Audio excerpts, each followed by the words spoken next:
Nós trabalhamos ao longo das semanas, eu acho que deu quase 2 meses, né? Trabalhando sobre as alianças, como Deus ama a aliança.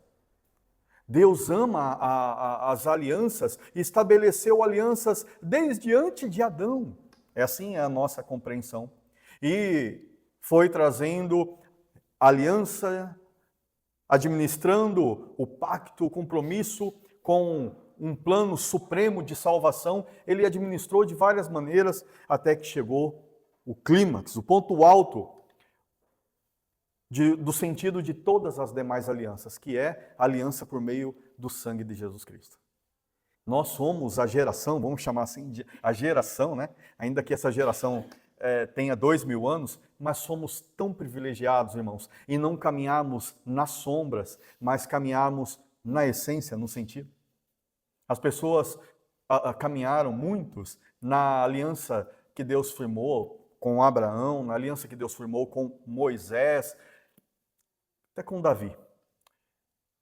Mas nenhuma daquelas é superior à que nós temos hoje em Jesus Cristo.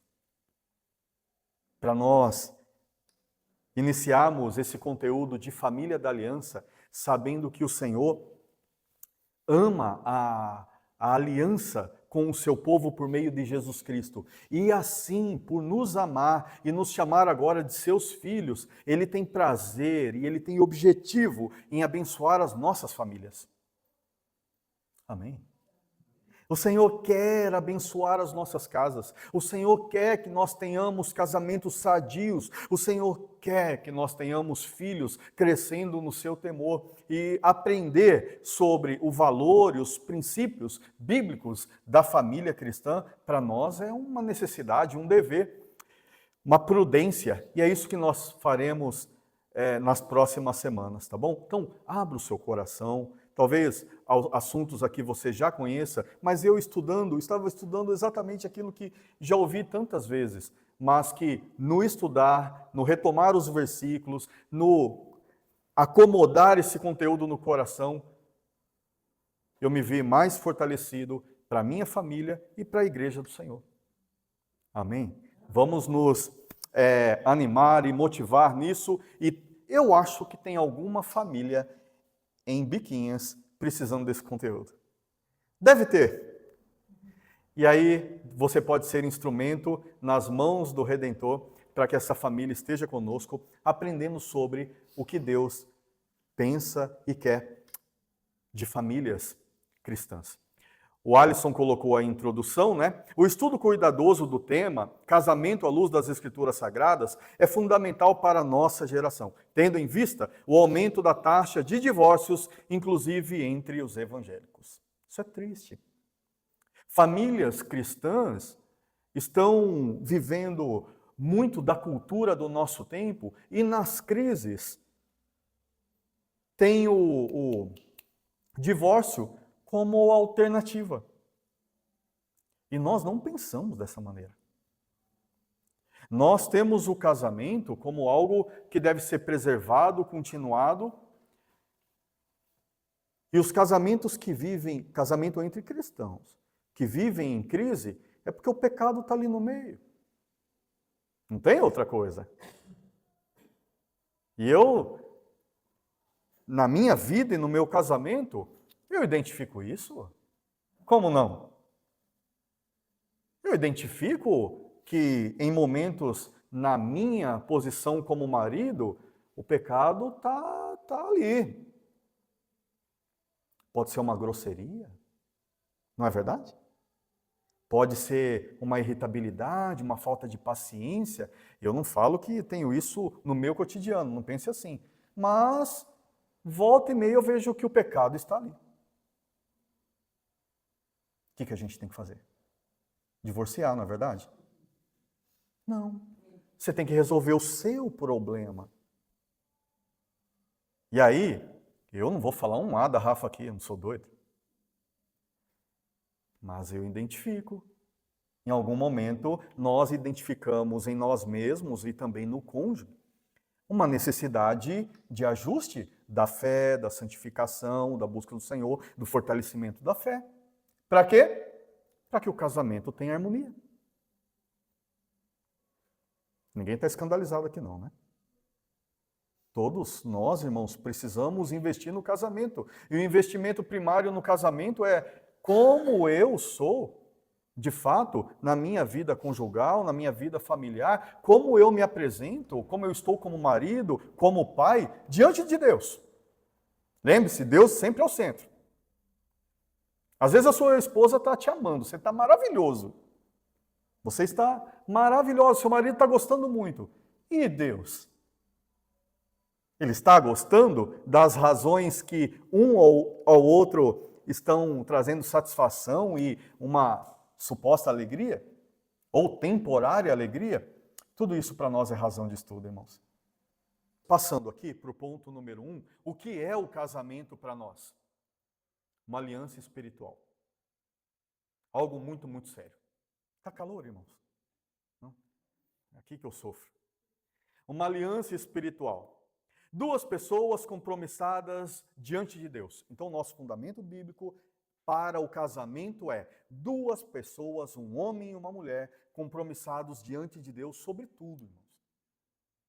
Compromissadas diante das pessoas também, mas esse será o próximo assunto. Um homem e uma mulher em compromisso diante de Deus. A palavra do Senhor diz assim em Mateus capítulo 19, versículos 6 a 9. Tudo que eu estou falando aqui eu estou abrindo, tá, Alisson? De modo que já não são mais dois, porém uma só carne. Portanto, o que Deus ajuntou, não separe o homem. Replicaram-lhe, por que mandou então Moisés dar carta de divórcio e repudiar? Respondeu-lhe Jesus, por causa da dureza do vosso coração. É que Moisés vos permitiu repudiar a vossa mulher, mas não foi assim desde o princípio. Eu, porém, vos digo, quem repudiar a sua mulher, não sendo por causa de relações sexuais ilícitas, e casar com outra, comete adultério. E o que casar com a repudiada, comete adultério. Meus irmãos, o Senhor Jesus está falando sobre casamento. Ele estava dando o seu discipulado, e naquele discipulado as pessoas queriam saber sobre a vida conjugal. E aí, pode separar, não pode? O Senhor Jesus deixou bem claro que não pode. Então, temos uma aliança com alguém. O que devemos fazer para que essa aliança seja vivida com saúde é mudar o coração. Por que Moisés deu carta de divórcio, por assim dizer, naqueles dias? Qual era o núcleo do problema? Dureza de coração. E, como falamos no domingo sobre a nova aliança em Jesus Cristo, a profecia lida lá em Jeremias 31, não é? 51? Eu acho que é 31. A senhora me trouxe dúvida agora. Eu acho que é Jeremias 31, versículos 31 a 34, não é isso? Isso, ó, irmã Maria. Jeremias 31. Então tá bom. Jeremias 31, a promessa era de uma nova aliança. E dentro daquele contexto de ensinos, profecias, o Senhor prometeu que estaria trabalhando no coração desses novos aliançados. Veja como o Senhor está atento aos nossos corações, irmãos. Veja como o Senhor prioriza que nossos corações sejam mais tratáveis. E esse coração de pedra, esse coração endurecido, do homem machão, o que mais que o homem carnal é, o homem pecador é? Grosso, o que ele é? Pode falar agora, a gente não está falando de ninguém. Esse homem ruim. Esse de pedra já resume tudo, né? Esse coração de pedra, ele precisa ser quebrantado e só é possível com um novo nascimento. Para ser sensível ao querer do Senhor, porque quando nós somos sensíveis ao querer do Senhor, nós seremos sensíveis a pessoas. E como não sermos sensíveis a pessoa que Deus nos confiou para firmar uma aliança. O que incomoda essa esposa, o que incomoda esse marido, tem que ter atenção. E o Senhor está colocando aqui para nós um princípio de saúde familiar. Saúde para as famílias. Possibilidade agora nós temos de ter o coração modelado pelo Espírito Santo, pelo convencimento que a palavra nos traz, para que separação não seja a falsa solução. Mas novidade de vida, mesmo sendo crente já há 30 anos, por exemplo. Novidade de vida para que o casamento, essa aliança, essa família da aliança aqui, ela dê testemunho onde estiver de que Deus transforma corações. De que é possível termos famílias que não vai ser perfeito. Eu acho isso delicadíssimo.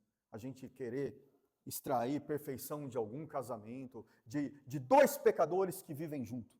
Não é verdade? Olha o tamanho do desafio. Para nós, é previsível que lutaremos contra as mazelas que afetam o pecado durante toda uma vida. Lutar não quer dizer praticar. Ok? Então, para nós, esse princípio de um homem com uma mulher que faz um compromisso diante de Deus, extrai de Deus, podem extrair juntos do Senhor, buscar do Senhor auxílio para toda situação conjugal. Não é uma bênção? Não estamos vivendo como casais isolados e desprovidos do favor do Senhor. Volto a dizer, irmãos, Deus quer que os nossos casamentos sejam saudáveis, que as nossas famílias sejam abençoadas. Nós precisamos fazer a nossa parte. E temos certeza que o Senhor não falhará na dele. Vamos avançar um pouquinho? Podemos perceber que, de acordo com a palavra, a figura central de um casamento sadio é Cristo. Um casamento maduro tem Cristo como coluna. Se não tiver Cristo como referência, o casamento estará fadado ao fracasso. Mateus 7, 24 a 27. Irmãos, eu estarei lendo os versículos. Eu gosto quando os irmãos leem. Os irmãos podem até ler comigo, tá? Para nós termos essa dinâmica. É porque eu estou gravando, então aí no áudio aqui fica melhor, tá? Todo aquele, pois, que ouve estas minhas palavras e as pratica, será comparado a um homem prudente que edificou a sua casa sobre a rocha. E caiu a chuva, transbordaram os rios, sopraram os ventos e deram com ímpeto contra aquela casa, que não caiu, porque fora edificada sobre a rocha. Até aqui. Tem que ouvir as palavras de Jesus. Quem? A esposa, né? Não, os dois. Os dois têm que estar atento ao que Jesus disse, e ele está dizendo desde Gênesis. Não nos enganemos. Tudo aquilo que é o querer do Senhor são palavras de Jesus. É a palavra do Deus Trino, que deve ser ouvida, que deve ser também praticada. O que ouve estas minhas palavras e as pratica, essa pessoa é prudente. Quando não se importa com o que o Senhor diz, e o que o Senhor diz não vem da boca de um falso profeta dizendo assim, assim, assim. Irmãos, eu vi muita gente, acho que é muita coisa, mas eu vi várias pessoas que se casaram a partir de profetadas. Não é isso. Ouvir Jesus, hoje, é ler a sua palavra.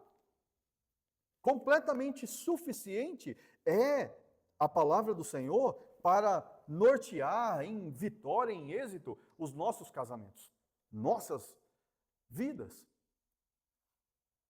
Negligenciar a voz do Senhor e a prática, aí no versículo posterior, ele fala que é insensatez. Insensatez é uma palavra bem bacaninha. para outras negativas, relacionadas à negligência, aquilo que aparentemente vai sendo bem administrado por um tempo, mas depois vai explodir. Vai explodir. Na vida de um, de outro e, consequentemente, na vida dos dois. Na vida da família. Irmãos, o que nós vivemos como povo da aliança, tendo acesso contínuo à palavra do Senhor, tendo fé para buscar o Senhor constantemente e verdadeiramente, é muito melhor do que dinheiro, é muito melhor do que patrimônios, é muito melhor do que viagem. Eu desejo muito ver você cada vez mais próspero em tudo que é material, mas tudo que é material não sustenta casamento. Tudo que é material não sustenta qualidade conjugal e qualidade familiar. A verdadeira qualidade procede do Senhor Jesus. Tenha essa fé. Tenha essa simplicidade, essa humildade, eu digo até essa sabedoria. Valorize, antes de tudo, aquilo que o Senhor apresenta para nós como padrão de vida cristã, e você e a sua casa servirão ao Senhor, e você e a sua casa servindo ao Senhor terá um lar feliz. Um arroz, feijão e ovo feliz. Andando a pé, feliz. Porque tem paz, irmãos. Porque as crianças terão um pai admirável, uma mãe admirável. O marido vai ter orgulho da esposa porque ela é admirável. E eu estou descentralizando finanças e qualquer coisa material, mas volto a dizer, desejo que todos nós prosperemos nas coisas materiais, mas não nos enganemos. Isso não sustenta saúde relacional. Nós precisamos de Jesus Cristo em prática nas nossas vidas. Amém? Avançando um pouquinho, tem muito conteúdo para pouco tempo, mas se hoje a gente for até as 9, não tem problema, né? Eu acho que não tem, não. Efésios 5:28 diz assim: assim também os maridos devem amar a sua mulher como o próprio corpo. Quem ama a esposa, a si mesmo se ama. Não é desafiador para todo homem aqui? Ou eu estou falando demais? Você amar, inclusive a sua esposa. Em outro texto a gente tem amar o próximo como a si mesmo. É muito desafiador. A minha carnalidade tem que amassar muito para eu viver a realidade dessa ordem do Senhor. Não é uma sugestão, não. Mas encontramos dificuldades para amar a esposa como a nós mesmos. Então, quando eu recebo da ordem, no caso aqui, do apóstolo Paulo, mas uma ordem de Deus por meio dele. Marido deve amar a sua mulher como ao próprio corpo. E eu me vejo em um desafio nesse sentido, tem que crescer, tem que melhorar, então eu entendo que eu sou um pecador e que se o Senhor não me ajudar, o meu casamento vai sofrer. E aí, aquilo que é uma expressão de amor à esposa como amor próprio, vai me levar a pensar, onde ela se entristece? Onde eu erro continuamente?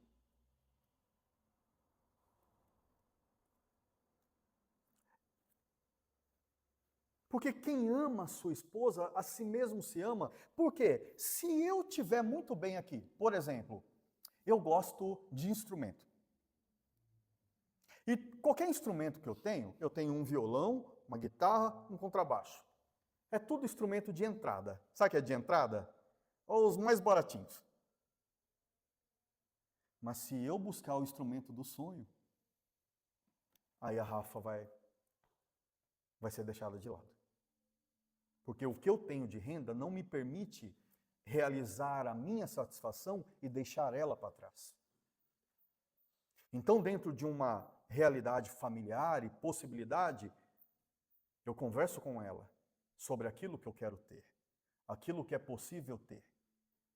E não quer dizer que ela vai dizer, sim, eu te permito, mas sim que o meu cônjuge está participando daquilo que é importante para mim. Tocar instrumento para mim, por exemplo, e normalmente eu faço isso uma vez por semana, é um momento de terapia. Então ajuda a distrair. Aí ela não se opõe, porque ela entende que aquilo para mim tem valor, mas também eu me preocupo muito com o que tem valor para ela.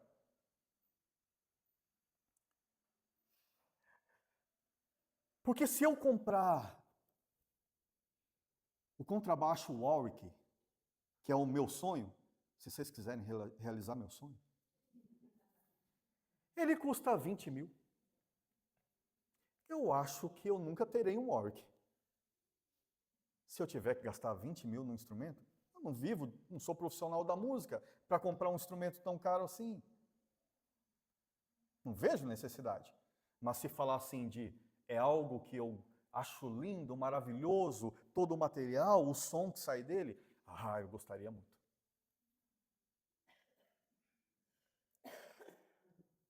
Então eu vou lá. Decidi agora, acabei de decidir, irmãos. Vou realizar meu sonho. E aí eu vou e busco essa autorrealização e não vou falar nada para ela, porque eu sei que ela não vai gostar. Gastar 20 mil no instrumento? Vaidade pura. Então eu não estaria amando ela e ela vai ver, eu não estou sendo valorizada dentro dessa relação como poderia ser. Não há uma união familiar em todos os aspectos, como por exemplo no financeiro. Como que eu vou e compro o que eu quero e ela que cuida de mim? Cuida dos meus filhos, que está vivendo para sempre, a meu favor. E eu não compartilho com ela a minha vida. Então eu vou realizar o meu sonho, eu vou comprar o contrabaixo Warwick e ela vai ficar deprimida, angustiada. Então, que adianta eu ter um belo do instrumento e uma esposa com raiva de mim? Tem sabedoria nisso, Ariomar? É melhor ter uma esposa me amando e ter um contrabaixo lá de R$ 1.000. E é essa a realidade mesmo. Irmãos, estou dando um exemplo simples, tá? Da minha realidade. E do que a gente deve colocar em nossas vidas como princípios de amor, de cuidado. Falei de finanças, mas isso poderia ser aplicado em tantas outras coisas. No tempo de descanso, na possibilidade de ver família, em tudo. Nas realizações do outro também, naquilo que pode ser, para mim, um negócio tão simples, mas que para ela vai ser uma terapia, será algo importante. Tudo isso passa por uma vida de amor ao outro como a si mesmo. Se não for assim, vai caminhando, vai caminhando, vai caminhando. E aí vem as desconfianças. O que ele está fazendo? O que ela está fazendo? Não tem cumplicidade, está estranho. Aí, no meio disso, vai vir problema emocional de ambas as partes. E a vida vai ficando sem brilho, sem admiração. E aí vai dando uma vontade grande de separar. Está insuportável. Por quê? Coração duro, egoísmo. Na nossa vida com Deus, irmãos, autocentralização sempre vai dar problema. Sempre, sempre, sempre. E quando nós falharmos nessa prática tão comum de nos centralizarmos na vida, se houver uma prática, isso vai arrebentar com os relacionamentos. Se houver uma falha, Em algum momento, sejamos sábios e consertemos. Peça perdão para o marido, para a esposa e corrija. Corrija. Para que Irmãos, nem está aqui dentro desse contexto de estudo, mas a palavra do Senhor nos apresenta que se um tiver mal com o outro, as nossas orações são interrompidas. Como é sério a vida do casal diante do Senhor? Eu estou negligenciando as minhas responsabilidades como marido que ama, que deve cuidar, que deve zelar. E aí eu vou até Deus, Senhor, me dá um Warwick, mas eu já comprei, tá? Louvado seja. Não é assim. Obrigado, Senhor, pelo que eu adquiri. Não, você não adquiriu. A minha graça. Irmãos, e tudo na vida, o que é suficiente para nós, e extremamente mais importante, é a graça do Senhor. Graça do Senhor. Vamos avançar? Senão a gente vai até as 9 mesmo.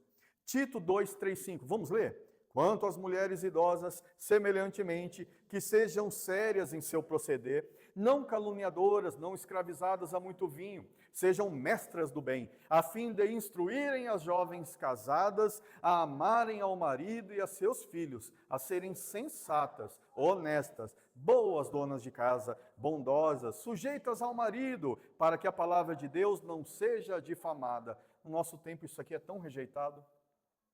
As mulheres são altivas, as mulheres são independentes, mulher não precisa de homem, piriri, paraná. Tem todo um discurso aí que parece forte, bonitinho, aos olhos do Senhor é uma fraqueza só. E o que nos importa é o que o Senhor pensa. E o Senhor está chamando aqui as mulheres idosas da igreja a instruírem as mais novas no quê? A ser independente mesmo, não! A honrar o marido, a cuidar do marido, ser boa dona de casa, para que a palavra do Senhor não seja difamada. Como que a palavra do Senhor seria difamada na vida dessa moça recém-casada? Quando ela não dá testemunho.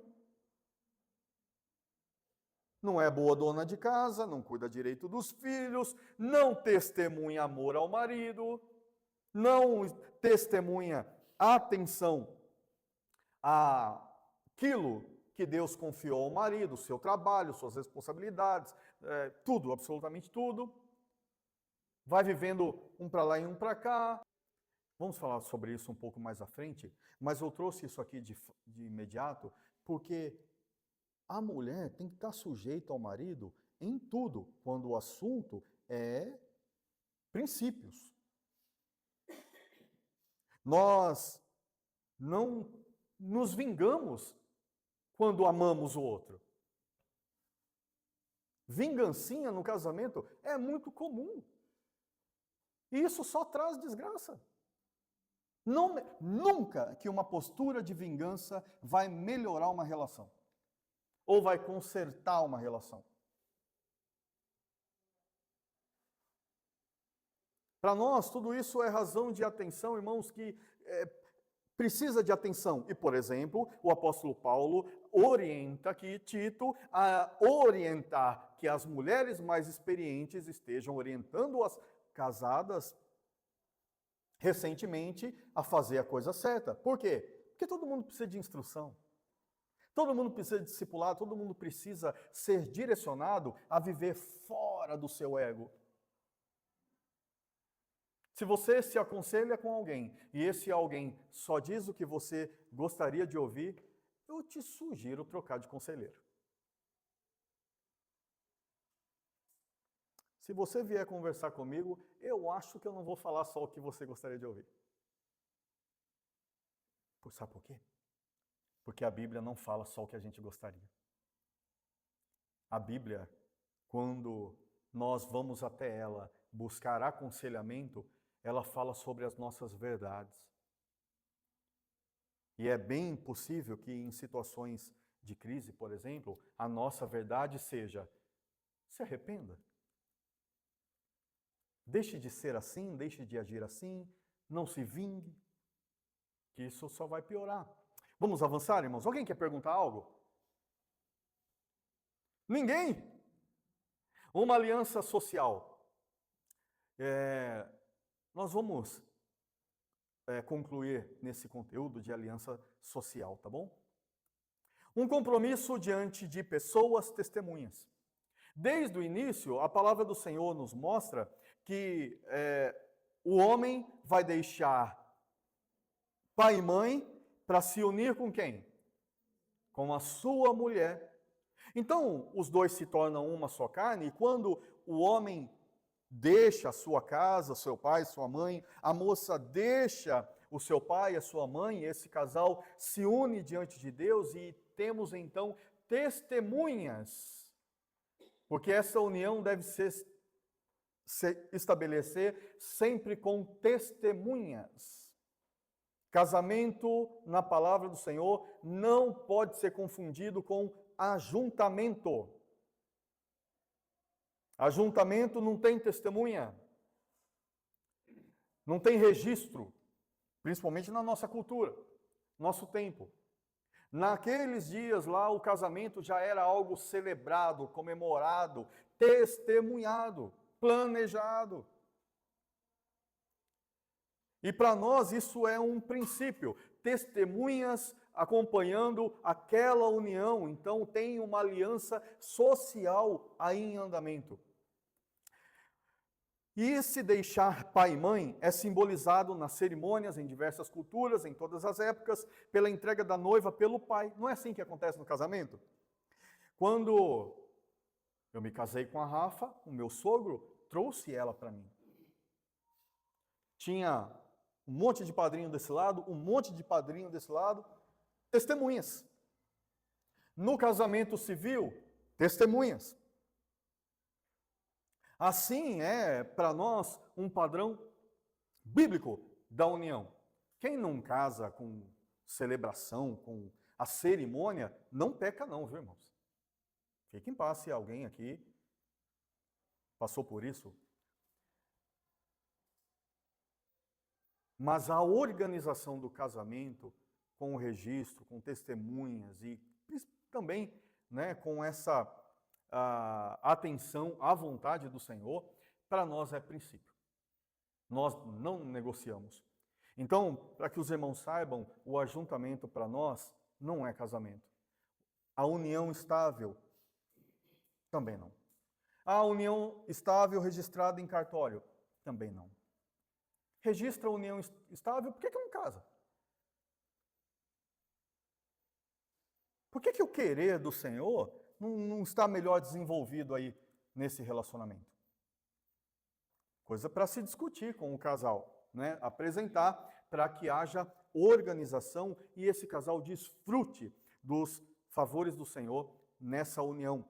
Quando o indivíduo se junta a outra pessoa para morar com ela ou viverem amaziados, está cometendo um pecado perante Deus.